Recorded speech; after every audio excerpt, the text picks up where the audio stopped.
Adaptive teaching is a way of teaching that addresses the needs of learners that have different levels of knowledge and backgrounds, rather than a one-size-fits-all approach. In medicine, it's used to teach adaptive learners, who learn through real-world problems, usually a clinical issue affecting a patient.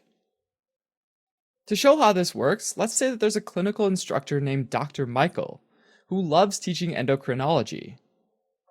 He might have learning objectives listed in his course syllabus, things like recognize the most common symptoms of endocrine disorders, or differentiate between primary and secondary endocrine disorders.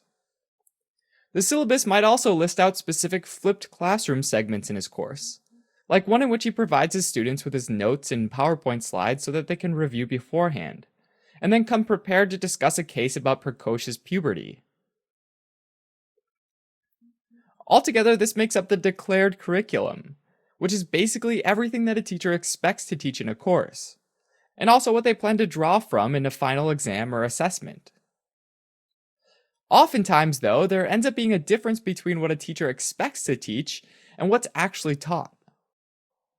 In our example, it's totally possible that Dr. Michael's students don't remember normal endocrine physiology, and are therefore struggling to understand the diseases.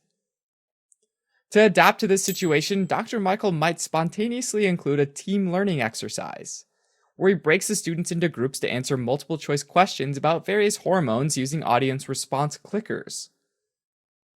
The time spent on this topic, though, might mean that the class won't ever get a chance to discuss some of the more rare endocrine diseases, and this is where the declared and taught curriculum diverge. Now, let's say that Dr. Michael also likes to work with his students outside the classroom, through a web-based learning platform. He might review questions and flashcards that have been written by one student for their peers, and Dr. Michael might even add some of his own to help his students remember important information. This process lets a teacher get insight into how the students are learning, as well as where they might have gaps in their understanding. By doing this, Dr. Michael is exploring the parallel curriculum, which is all of the learning that happens in parallel to or outside what a teacher teaches in the classroom. That includes all of the supplemental materials that each student uses to help them learn. This ranges from online notes and question banks, to mobile apps, to review books.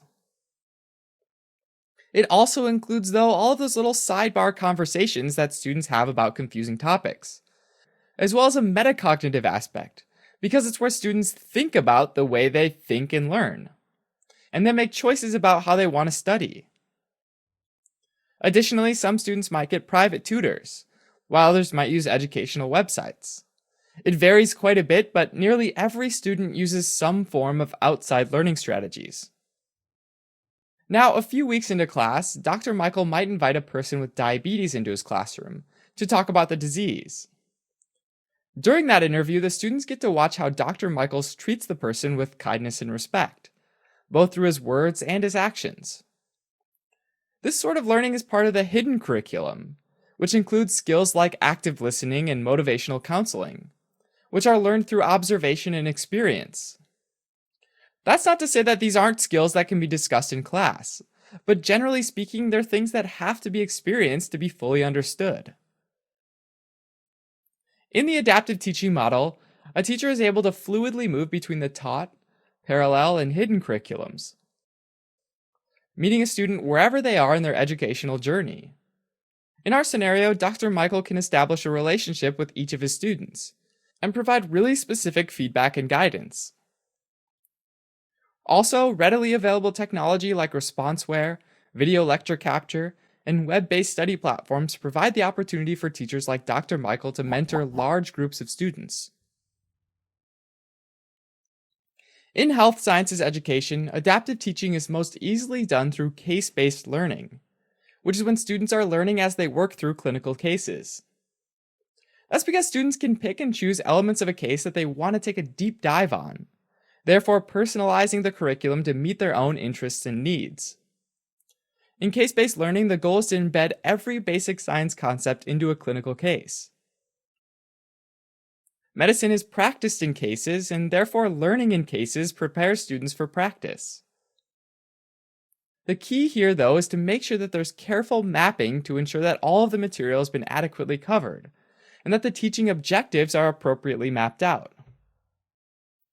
Alright, as a quick recap, adaptive teaching is a way of teaching where students adapt to the shifting needs of learners by sliding between the taught, parallel, and hidden curriculums.